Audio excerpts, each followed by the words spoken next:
Vasu. Hello Vignesh, ఇప్పుడు వచ్చారు? ఇప్పుడే. సారీ నేను చూడలేదు. ఏం తీసుకుంటారు, కాఫీయా టీయా?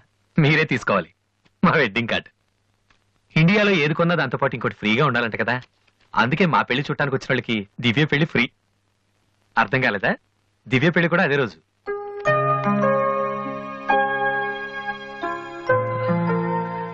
రెండు మ్యారేజెస్ కి ఒకటే కార్డ్, ఒకటే మండపం, ఒకటే డిన్నర్. ప్రెసెంటేషన్స్ మాత్రం రెండేసి ఇవ్వాలి. బట్ వాసు, నువ్వు ఆ రోజు ఏం చెప్పావో తెలియదు కానీ దివ్య పెళ్లి ఒప్పుకుంది. Thank you very much. ఓహ్ మర్చిపోయాను, నిన్ను చూడటానికి ఒక విఐపి వచ్చారు. రాధే, పెళ్ళెప్పుడు రా? 27th నైట్ చూడలేదా? సారీ, నీ పెళ్లికి దగ్గరుండి అన్ని పనులు నేనే చేద్దాం అనుకున్నానమ్మా. కానీ ఎవరో బయట వాళ్ళ కాడిస్తే తీసుకుంటున్నాను. కనీసం ఆ రోజు పెళ్లికొద్దామన్నా నాకు అదృష్టం లేదు. సో నీ ఫైనల్స్ కూడా అదే రోజు. నన్ను ఆశీర్వదించన్నయ్యా. నా చెల్లెల గురించి మీకు చాలా చెప్పాను విఘ్నేష్. చదువు వచ్చని, వంట వచ్చని, కానీ అన్నిటికన్నా బాగా అవతల వాళ్ళని అర్థం చేసుకోవడం వచ్చు. నా చెల్లెంటే నా ప్రాణ విఘ్నేష్. ఆ విషయం నాకు తెలీదా వాసు? ఇంకా చాలా మంది కార్డ్స్ ఇవ్వాలి. I'm sorry. వెళ్ళరామా. వస్తానన్నయ్య. ఓకే పద, వస్తాను. Bye.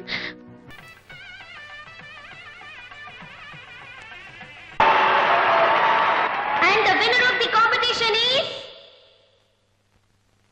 Victory Boys, Mr. Vasu.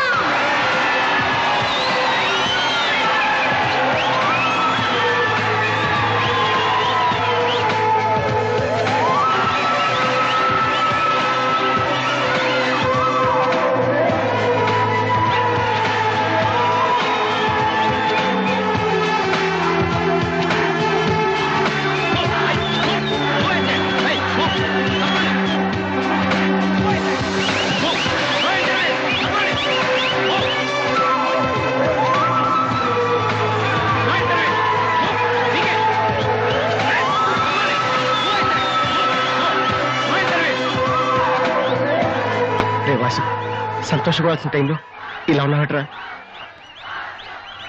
ఈ రోజు దివ్య పెళ్ళిరా.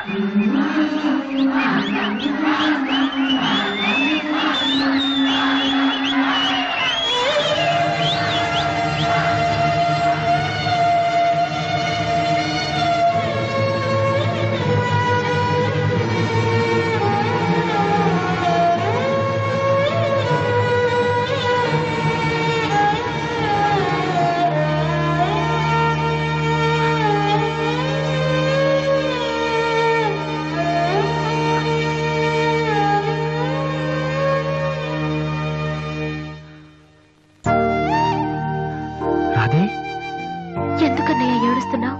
నువ్వు ప్రేమించిన దివ్య పెళ్లి వేరే వాళ్లతో జరిగిపోయిందన్నా. ఈ విషయం నాకెలా తెలిసిన ఆశ్చర్యపోతున్నావా? ఇంట్లో అందరం నీ ప్రోగ్రాం చూసాం, కానీ నేను తేజ టీవీలో నువ్వు దివ్యతో మాట్లాడింది చూశాను. ఎందుకన్నయ్య ఇలా చేశావు?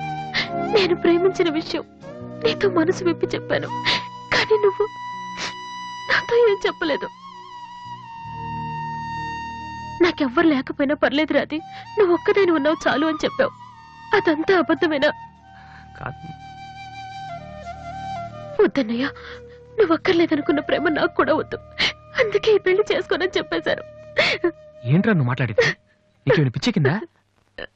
ఎంత కష్టపడి విఘ్నేష్ ని పెళ్లి కొప్పించానో తెలుసా? ఎందుకు ఇలా చేసావు? ఆ ఇంటికి పెద్ద కొడుకుగా నేనేం చేయలేకపోయాను. ఉన్నన్నాళ్ళు నాన్న నేర్పించారు, ఇంట్లో నుంచి వచ్చేసి అమ్మని ఏడిపించాను. కనీసం నిన్నే సుఖ పెడదాం అనుకుంటే చివరికి నిన్ను కూడా ఏడిపిస్తున్నాను. నేనేం సాధించడం కోసం ఇదంతా చేశానో నాకే తెలియట్లేదు రాది. I'm failure. I'm failure.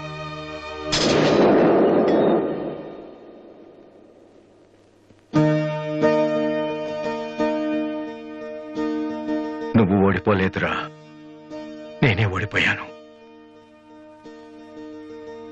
అవునరా, నేను ఓడిపోయాను. నా కొడుకు చేతిలో ఓడిపోయాను. ఈ రోజు నీ ప్రోగ్రాంకి జనం కొట్టిన చప్పట్లు, పిల్లల మనసులో ఏముందో తెలుసుకోలేని నాలాంటి ప్రతి తండ్రికి చెంపదెబ్బ కొట్టినట్టు తగిలే. నాన్న, అయినా నాకు బాధగా లేదురా, గర్వంగా ఉంది. ఒకప్పుడు తండ్రికి భవిష్యత్తుకి భయపడిన వాడు జీవితంలో పైకి రాలేడని నిన్ను తిట్టాను. కానీ ఇప్పుడు చెప్తున్నాను, తండ్రిని గౌరవించేవాడు, భవిష్యత్తును ప్రేమించేవాడు మాత్రమే సక్సెస్ అవుతాడు. You are not a failure, you are great. నాన్న, మీకు మా మీద ఉంది కోపం కాదు, మేమేమైపోతామనే భయం. అది మాకు తెలుసు. మేం కూడా మిమ్మల్ని కావాలని బాధ పెట్టాం. ఎందుకంటే మీ పిల్లల్ని మీరు ఎంత ప్రేమిస్తున్నారో తల్లిదండ్రులను అంతగా గౌరవిస్తాం. తప్పెవరిది కాదు, పరిస్థితులది. కానీ ఒక్కటి మాత్రం నిజం నాన్న, మీరంటే నాకు ఇష్టం, చాలా ఇష్టం.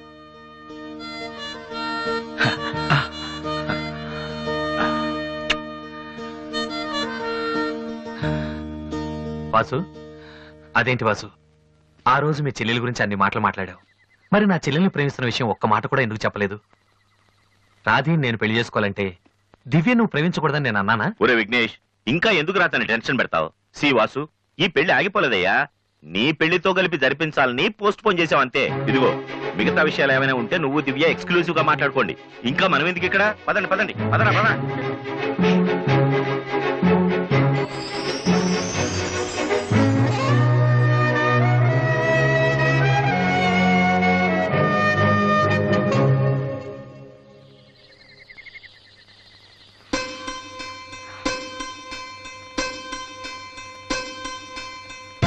అందరూ నువ్వు నన్ను ప్రేమించావని చెప్తున్నారు,